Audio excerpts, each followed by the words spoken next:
paz, querido. Muito bom estar contigo mais uma vez. Agora para a Escola Bíblica Dominical. Hoje é a segunda lição a respeito da vida de Paulo. Então, segunda lição a respeito da vida de Paulo. O título da lição de hoje é A Universalidade da Obra de Cristo. Interessante esse texto, esse título, que nos leva a pensar a respeito de algumas coisas.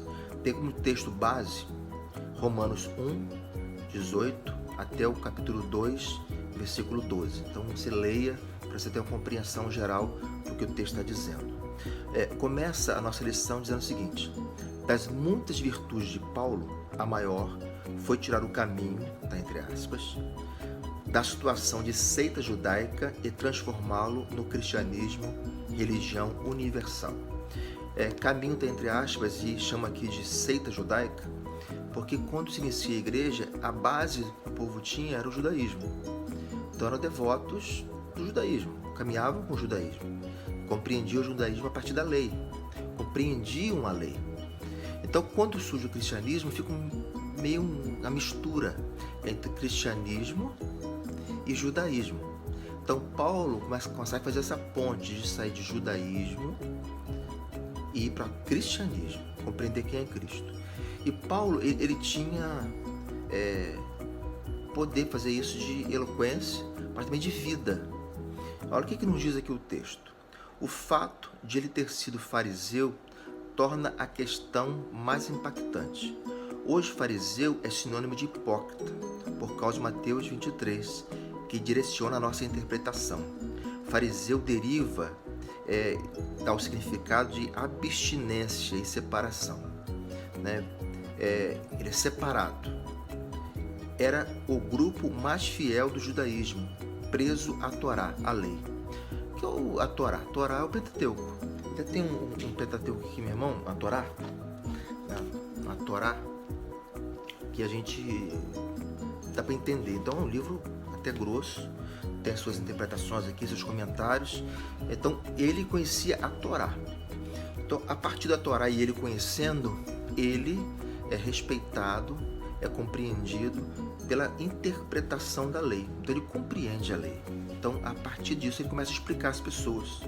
O fariseu não era hipócrita, mas alguém sério, zeloso pelo judaísmo, com a mente dominada pela lei. Porque qual era a compreensão que eles tinham até então? É a lei. É o que Moisés falou, e a igreja de então, ela foi pregando isso, que era o judaísmo. Então Paulo cria completamente nisso. Não, Cristo vem quebrar. Agora, há o erro na igreja? Muitos erros. A igreja cometeu vários erros de interpretação. E Jesus veio quebrar isso. Alguns questionaram o Senhor Jesus, dizendo que ele não veio cumprir a lei, veio contra a lei. Ele disse, não, pelo contrário, eu vim para que a lei se cumpra, porque estavam se desviando da lei. Então ele dá uma orientação nesse sentido. Então Paulo, ele chega nesse tempo e fala a respeito disso. Paulo, judeu ortodoxo, entendeu o evento Jesus como nem a própria igreja compreendeu no início. Ele compreendeu Jesus, ele foi impactado por Jesus. Primeiro ponto aqui de nossa lição diz assim: inicialmente uma seita judaica. Quando surge com essa ideia de ser judaica. E alguns entendiam que era só para o judeu, era o judeu convertido. E Paulo compreende que ele teve um chamado para pregar para os gentios. E o judeu botava o gentio de lado.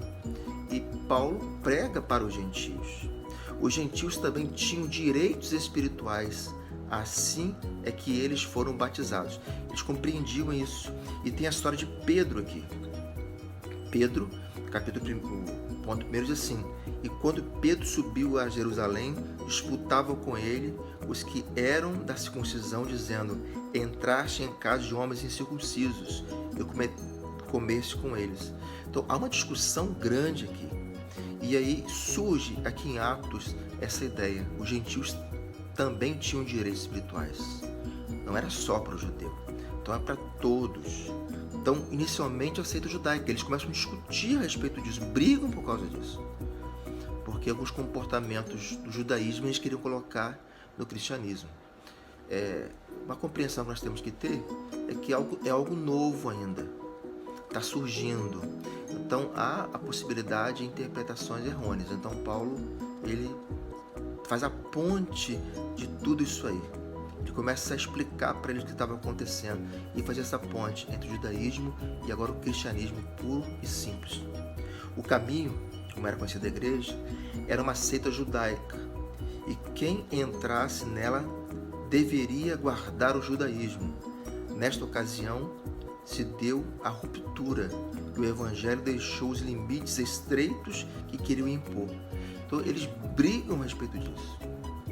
Queriam impor a ideia do judaísmo dentro do cristianismo. Assim, Paulo, estamos no outro momento agora. Não é a lei, agora é a graça. E temos que compreender isso completamente. Então, vamos mudar. E para a gente entender aqui Paulo e os discípulos e os que caminhavam aqui, é difícil. Porque eles compreendiam como uma pura verdade até então, mesmo questionando os seus líderes, né? O sacerdote, quem estava à frente, mas eles entendiam e serviam a Deus na compreensão deles, mas só que completamente errada. E diz assim a nossa lição: e mais tarde, na sua mais dura carta, ele disse que a circuncisão, como rito religioso, anulava a obra de Cristo, lá em Gálatas 5, 2. Ou cristão ou judeu, é uma coisa ou é outra. Ou a salvação pela graça, por meio da fé em Cristo, ou a salvação pela lei. Se a salvação viesse pela lei, a morte de Jesus teria sido sem sentido. Então lá em Gálatas ele dá essa orientação, em Efésios também ele fala sobre isso, e coloca em xeque: espera aí, ou é lei ou é graça. E como ele dissesse, eu estou com a graça, eu não estou com a lei. Então é a graça, estamos neste tempo da graça, é compreensão disso. Não somos judeus, somos cristãos, não somos filhos do Sinai, e sim do Calvário. Ele pontua. E Paulo, ele é uma pessoa muito firme no que ele falava, e colocava ponto, e compreendendo muito bem a palavra e a experiência que teve com Cristo, como nós vimos na primeira lição. Então tem experiência forte com Cristo, e aqui ele diz: espera aí, é o Calvário. Calvário é a morte de Cristo na cruz. Estamos agora na Páscoa, né, na morte de Jesus. Hoje é sábado, estou gravando esse vídeo para a gente ver domingo. Domingo é a ressurreição. Então, ele fala assim: é o Calvário. Se cumpriu com a morte de Cristo na cruz, e não há outra forma de se pensar. Nós somos de Jesus e ouvimos a Jesus, e não a Moisés ou Elias. A lei e os profetas, como norma, vigoram até João. E desde então vale o evangelho do reino. Vários profetas até ali, mas depois de Jesus é Jesus. Você pega a tua Bíblia, ela é dividida em dois tempos: antes de Cristo e depois de Cristo. Tem o Antigo Testamento e tem o Novo Testamento. Tem o que se falava pelos profetas, a lei, e depois vem Jesus, e aí é o Verbo encarnado, é o Jesus vindo, é o Messias junto com o povo. Então essa compreensão que deve haver. O segundo ponto aqui de nossa lição: o Evangelho é para todos. O Evangelho é para todos. O Senhor disse a Ananias que o recém-convertido Saulo era um vaso escolhido para levar o meu nome perante os gentios. Perante os gentios, aquele que eles rejeitavam. Então Ananias recebe essa orientação e diz: olha só, Saulo, o nosso Paulo, ele vai pregar para os gentios. Os discípulos até então tinham muita dificuldade, mas Paulo não viu nenhuma dificuldade nisso. Paulo não tinha nenhum preconceito com o gentio, ele queria pregar para eles. O ensino de Paulo é claro: Deus encerrou todos os homens, quer judeus, quer gentios, debaixo de pecado. Isso está em Romanos e também em Gálatas, para que a promessa fosse a todos. Então, trazendo para os nossos dias hoje, a nossa responsabilidade de pregar o Evangelho é pregar para todos, sem exceção de pessoas. Pregar para todos. Temos essa responsabilidade de pregar a palavra. Judeus e gentios são pecadores e precisam do mesmo Salvador, Jesus. A igualdade é gente, ser humano. Precisa pregar a palavra. Então, nós estamos num tempo hoje de pandemia, de tanta preocupação, que os povos estão se unindo, guerras estão parando para se unirem com o único inimigo, que é uma doença. Entendemos que somos homens, seres humanos, e sofremos as mesmas doenças, os mesmos problemas. E a gente pode colocar aqui, sofremos os mesmos pecados, os mesmos erros. E temos que ter essa ideia de que o distanciamento só atrapalha. Então ele diz, é para um e para outro. Judeu peca, gentil peca. Isto é a universalidade da obra de Cristo. Ele é o Salvador possível para todos os homens. Todos podem ser salvos. Todos podem ser salvos. Aí vem o terceiro ponto dessa lição, que é interessante, que tem duas palavras que se parecem muito, mas são bem diferentes na sua interpretação. Universalidade, sim. Universalismo, não. Universalidade, sim. Universalismo, não. Ele é o Salvador possível para todos os homens, mas isso não significa que todos os homens serão salvos. Repito, ele é Salvador possível para todos os homens. Então, todos os homens podem aceitar Jesus. Todos os homens. Mas isso não significa que todos os homens serão salvos. Porque eu tenho que aceitar Jesus como Salvador. Não há outro caminho. Eu posso conhecer a respeito de Jesus, falar a respeito dele, mas se não tiver conversão, de nada vale. A doutrina que assim afirma se chama universalismo. Quando acha que é para todo mundo, todos são filhos de Deus, há uma expressão assim. A gente pergunta a algumas pessoas, todos são filhos de Deus? E alguns respondem, claro que sim. Eu digo, claro que não. Todos são criaturas. Todos foram criados pelo nosso Deus. Mas filhos de Deus é aquele que aceita Jesus como Salvador. Aí há a conversão, há a mudança de vida, e aí é filho por adoção. E um filho tem herança. Então é bem diferente. Paulo deixa claro que não há salvação compulsória. Os homens a devem querer, devem aceitá-la. Tem que querer. Não é imposição. Eu tenho que querer, tenho que desejar o Senhor. Alguém poderia dizer o seguinte, mas a graça é irresistível. Com certeza a graça é irresistível para aquele que compreende o que é graça. Para quem entende quem é Deus.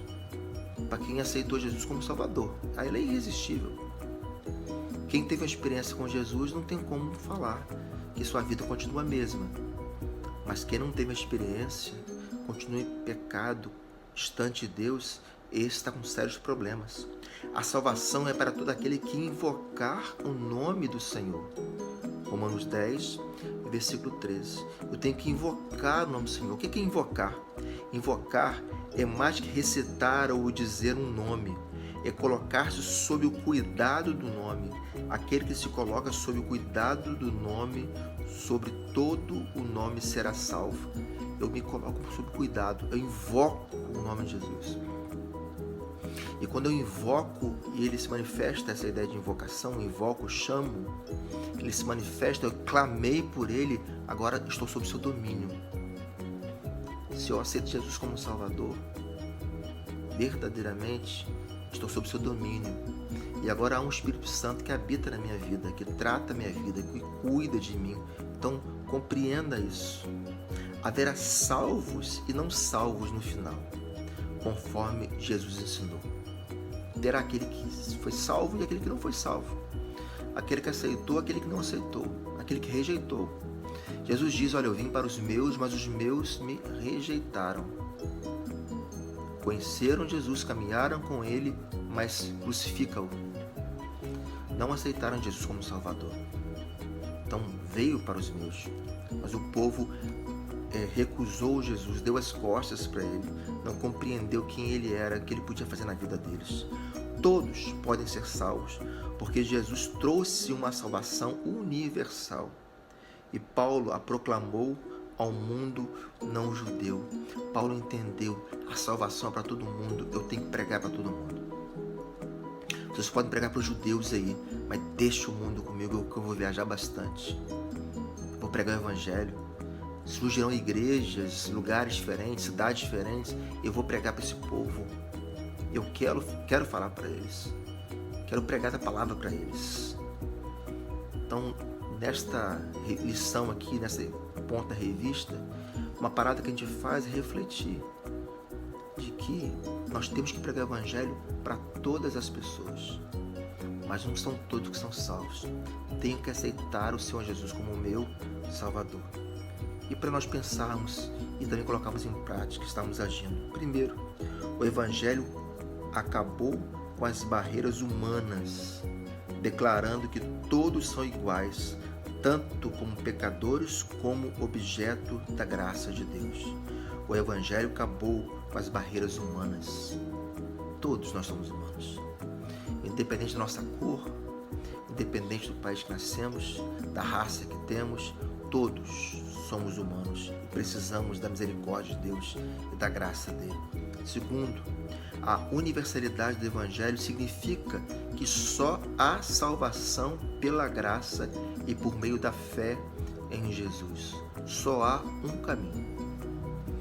Não há o plano B.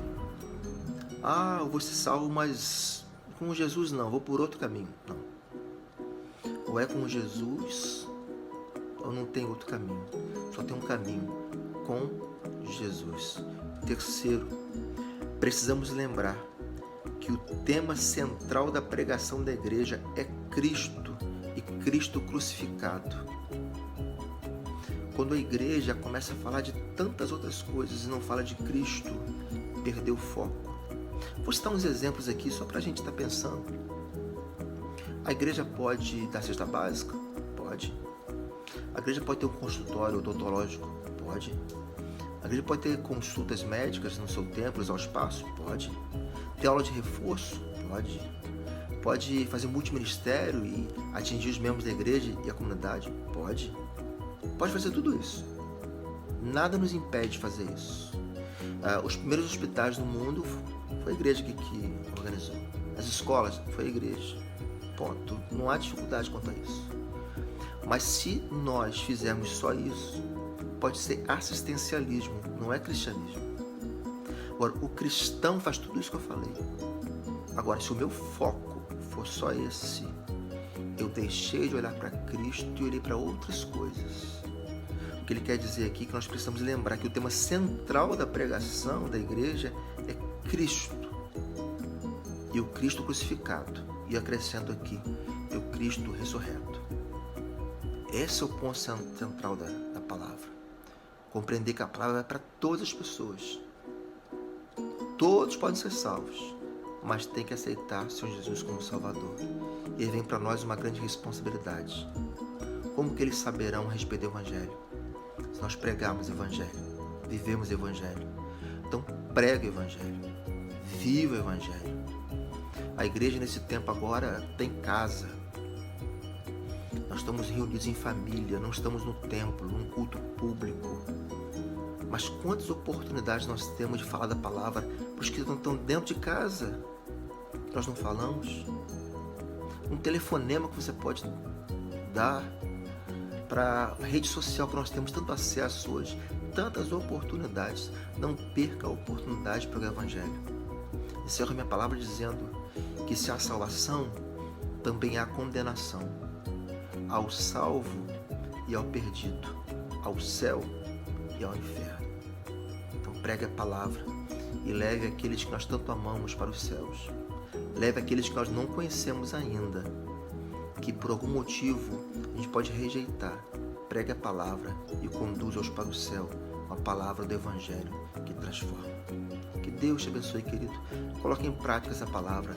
Viva essa palavra intensamente. E que Deus te abençoe.